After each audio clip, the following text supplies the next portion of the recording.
How's it going, guys? It's Eclipse here, and we're taking a look at the Commander tank system that's inside World of Tanks after update 6.0. I'm going to try and explain the best perks that you want in different variants of different tanks and try and get you guys clued up on exactly what you should be doing in game. So the first thing we're going to look at is a heavy tank. We're going to take my Object 705 crew as an example.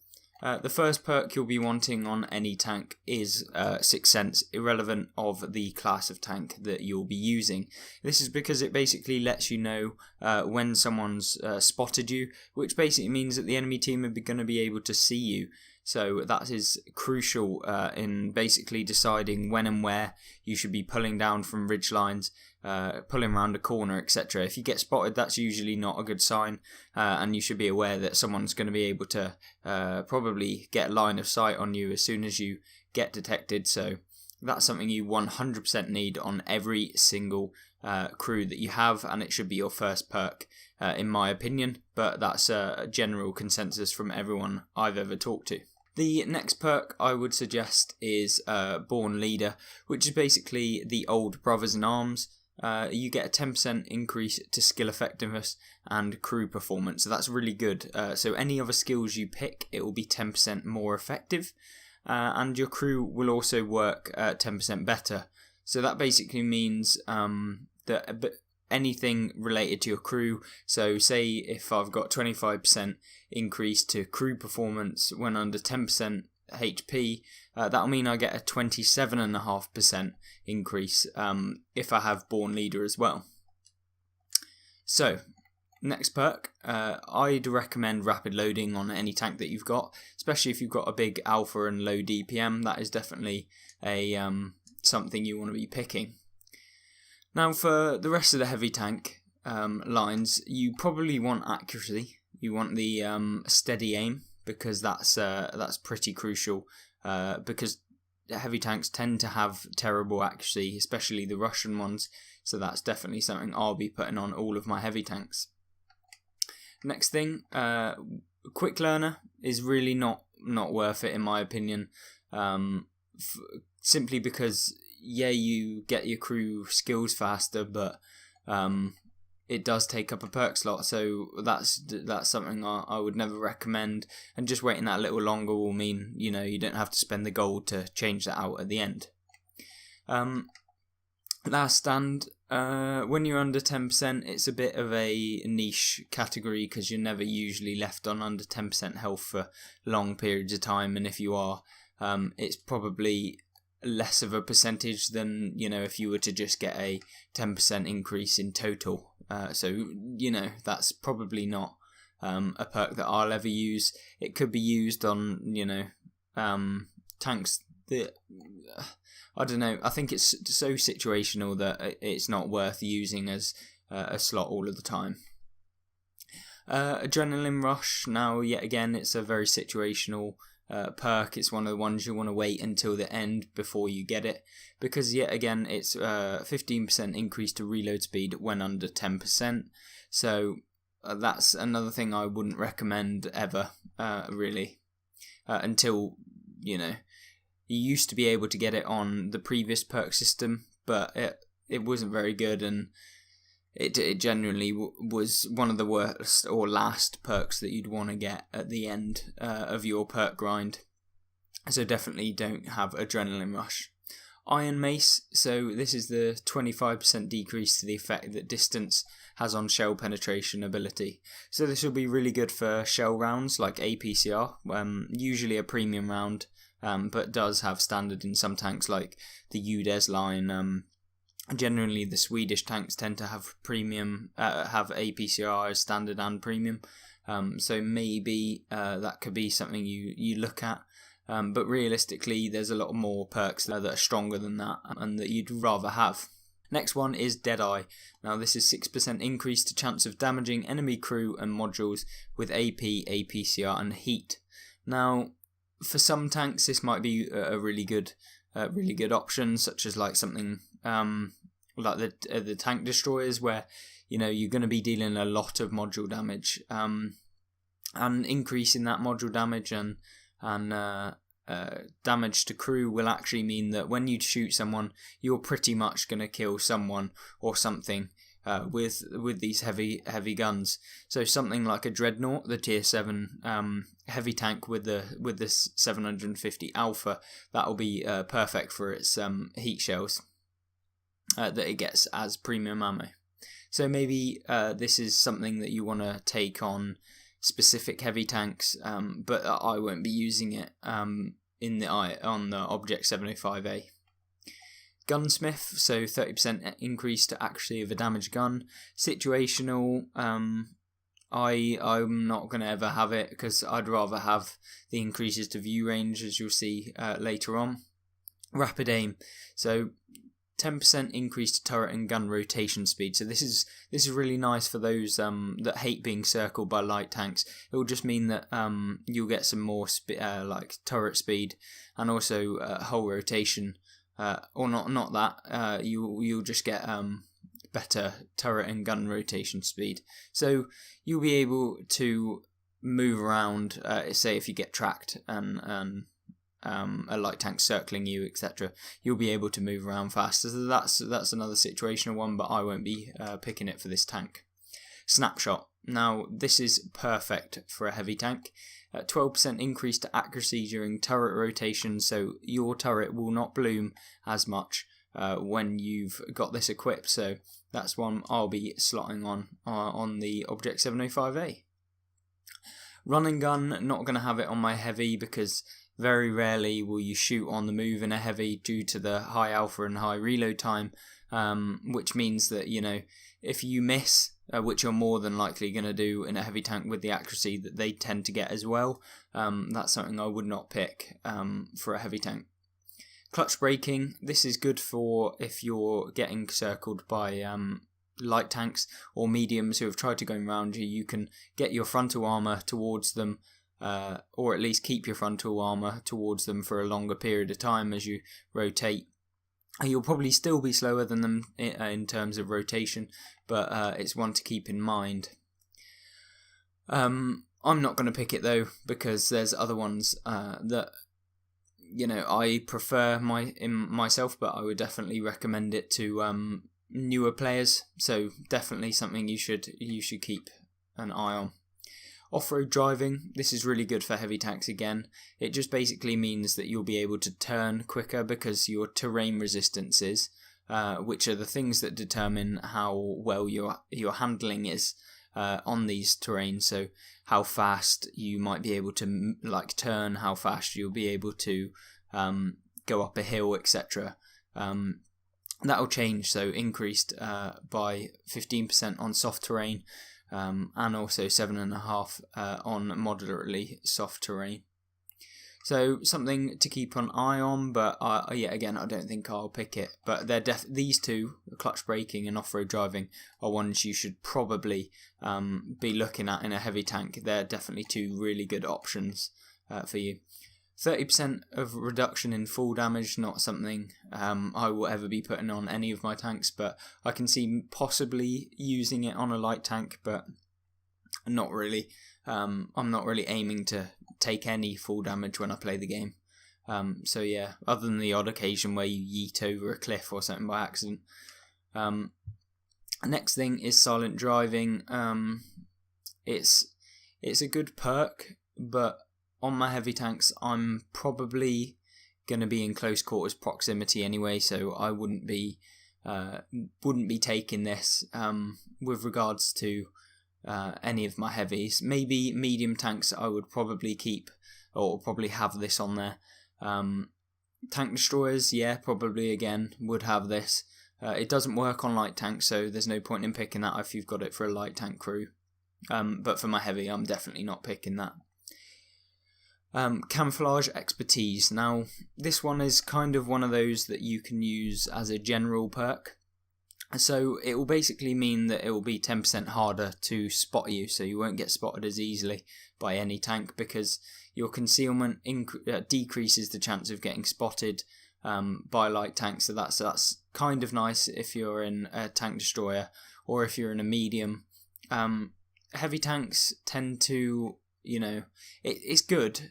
and so I'd recommend it, but it would work better on mediums and TDs where you rely on not getting spotted and you're in those situations where you're trying to maintain distance from the enemy rather than getting up close. So, it's still a really good perk to have on maps where it's a bit more open. Muffled Shot, now this is a perk on a heavy tank that I would use, possibly, but it really depends on how you want to play your heavy tank. If you're up close and personal, neither of these two perks are really what you want, but they can certainly be used on a heavy tank build. Something like the Conqueror or Super Conqueror, that sort of line is probably more likely to have it, because they do have the guns of like mediums where, if you keep your gun firing, you've got the accuracy, etc., to be able to shoot from range, which is where you're not going to be getting spotted. But other than that, I wouldn't recommend these two really. Possibly the Camouflage Expertise, which I'm going to pick because in case I want to transfer this crew into any other Soviet tanks on the line, potentially my light tanks, so that's why I'm picking the Camouflage Expertise. Green Thumb, it's potentially useful for light tanks, but I don't think that you would ever want to take Green Thumb over the straight up 10% increase to your vehicle's camo factor and the 35% decrease to the effect of firing on your vehicle's camo in Camouflage Expertise and Muffled Shot. So that's the third one. It's definitely worth having if you are in a light tank and you're trying to build this spotting build, ultimate hidey little tank, but definitely not something that you'd take over these two, especially if you're in a heavy tank. You would pretty much never use this perk. Situational Awareness, 6% increase to max view range. That is something that I always like to have. Any increase to view range is brilliant, really. Just because you'll be able to see enemies at a greater distance, and that's really perfect. Comms Technician, increase to radio range and 20% increase to radio range of nearby allies. So this is something I do not like at all. I think it's pretty useless as a perk, just because radio range is really not that effective. It just tells you where enemies are on the map further away than what you can see, pretty much.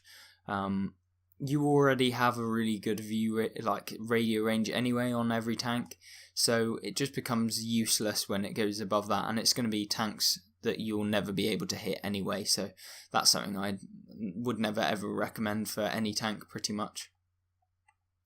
The Mark Target is great for light tanks.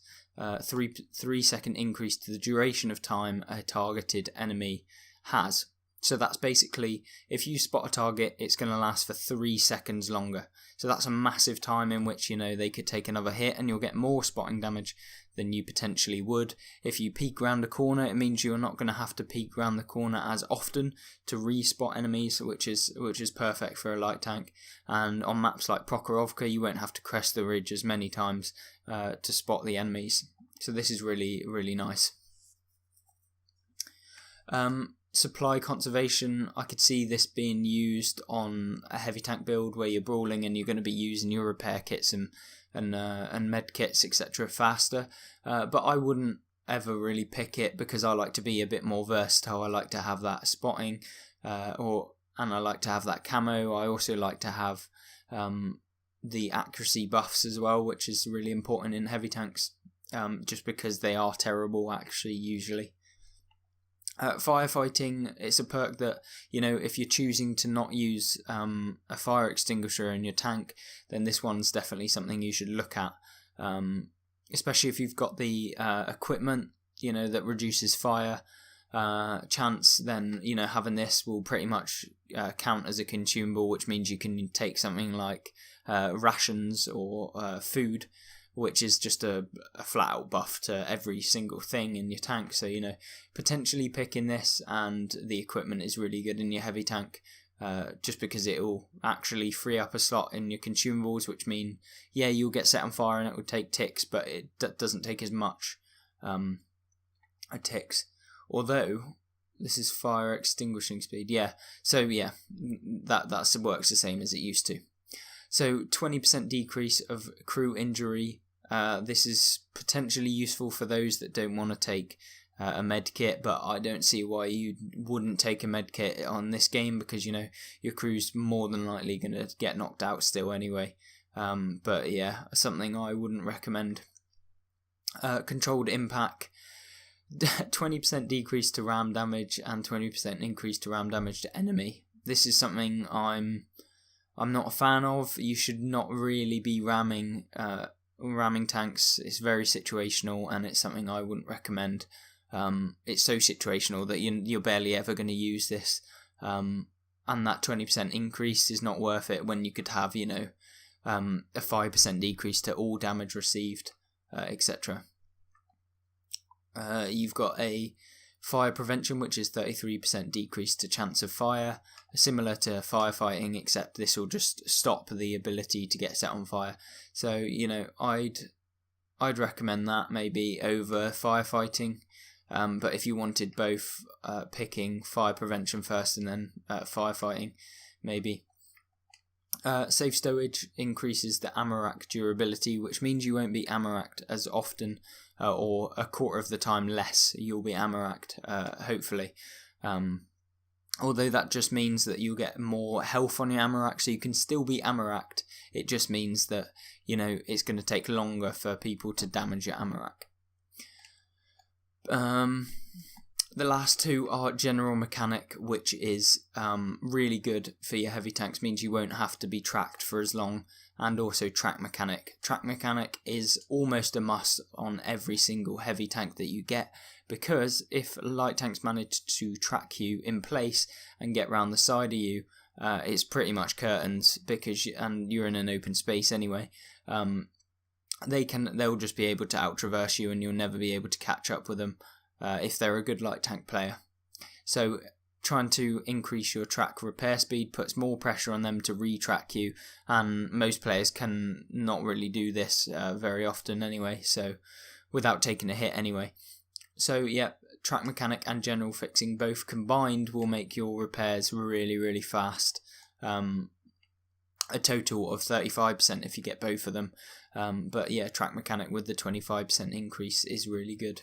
And that obviously will get increased by the best perk of them all, which is the 10% increase to skill effectiveness and crew performance in Born Leader.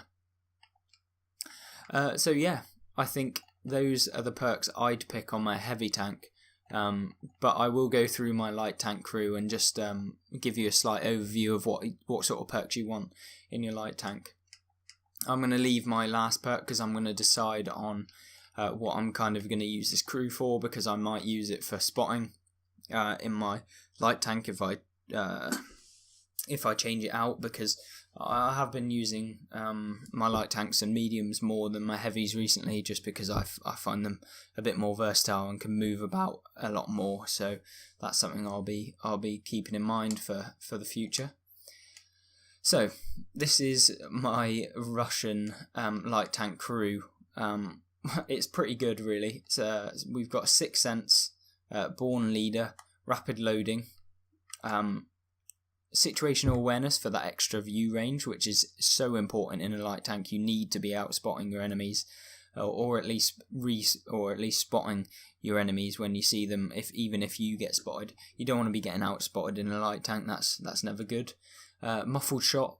That just means that you can stay in a bush further forward than enemies or teammates might be able to, and still be unspotted, whereas they would be spotted at further distances away. So that's really, really nice for if you want to, at the end of the game and there's a couple tanks left and you're trying to carry, you can get into positions where they're not going to be able to see you or detect you because you can fire in these bushes using the mechanics of the game, pulling back from the bush, etc. And that's really, really perfect. Camouflage Expertise, yet again, really good for reducing your camo, which means it will be harder and harder for any tank to spot you. I'll be probably moving this into the T54 lightweight very soon, because I want to try and get the T100 LT soon, as I've got pretty much all of the other tier 10 light tanks at the moment. Track mechanic, just because light tanks, if you get tracked, it's really, really important to get them repaired, especially if you don't have consumables. And then I've got 10% increase to accuracy, which is really nice, and 12% increase to accuracy during turret rotation, which is nice for when you're circling those heavy tanks. I would, however, replace one of these ones with potentially the increase to accuracy with smooth ride, which is, I think, run and gun even, but that's the precursor, was smooth ride. So 10% increase to accuracy while on the move, which is pretty much where you're going to be firing in a light tank. You don't really want to be sniping all the time, although that's something to keep in mind when choosing your perks. But that's my light tank crew. I'll move on to a medium just so that you can see what sort of perks. It's very similar to a light tank in my opinion, because most of the perks that that you have are going to be transferable into mediums between lights, etc. I don't know where my medium crew is. It's just navigating this system's a bit clunky at the minute.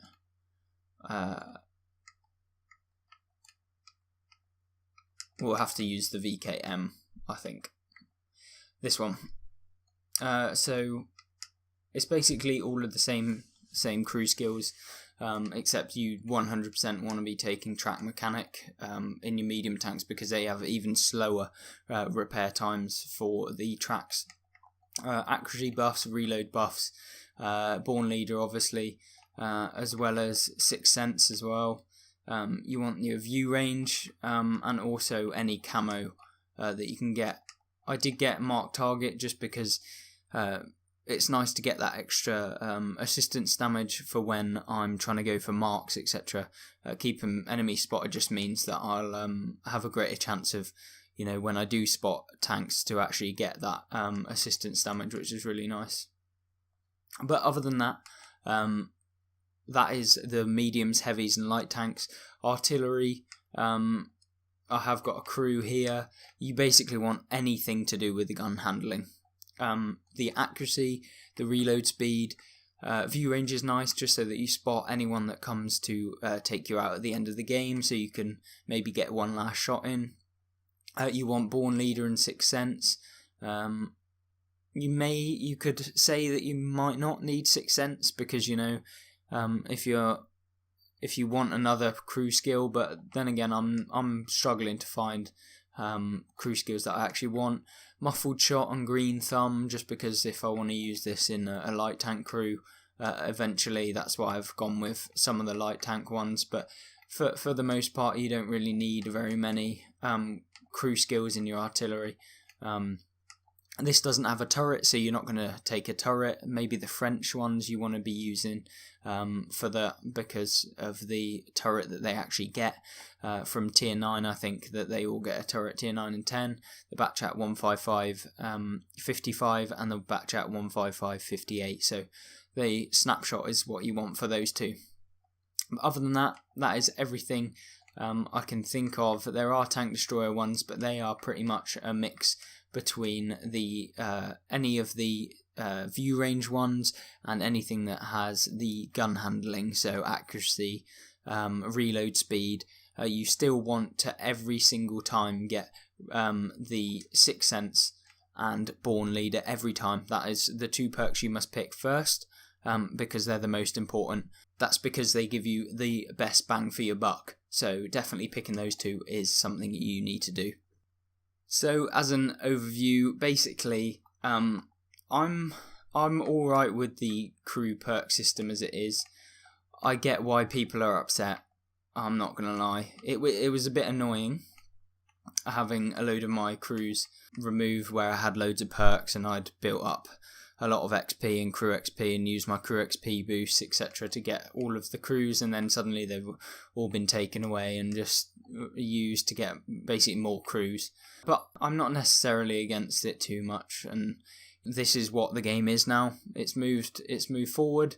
I'm okay with advancement and changes, but it's definitely not one of the key things that I disliked about this update.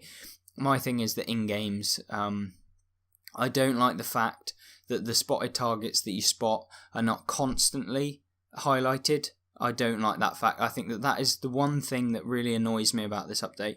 I don't like that it makes it so much harder to see the enemy. I get that they're trying to do that because then people are going to like True Vision, but circumventing your own situation where people are going to pick True Vision doesn't mean that people wanted True Vision in the first place. It just means that they would rather that over this. So, like, creating your own situation where people are going to choose it doesn't mean that they wanted it. So that's something I'm not particularly happy with. But definitely, if they sort out the detection system whereby they stay spotted throughout the entirety of them actually being spotted, so that you can see them throughout the entire game, that'll be really, really perfect. And that'll make the game so much nicer for me. I don't see why they've moved away from that, and the fact that tanks have been unhighlighted. But other than that, I'm not going to talk about update 6.0 anymore in terms of the negatives. I'm going to try and move forward and inform you guys as to what's come into the game and try and make you as knowledgeable as you can be with regards to the new updates and the ways you can take advantage of the things that have come into the game. Anyway guys, I hope you did enjoy the video and found it somewhat informative. If you did, please hit that like button and subscribe to see some more content from me very soon. Goodbye.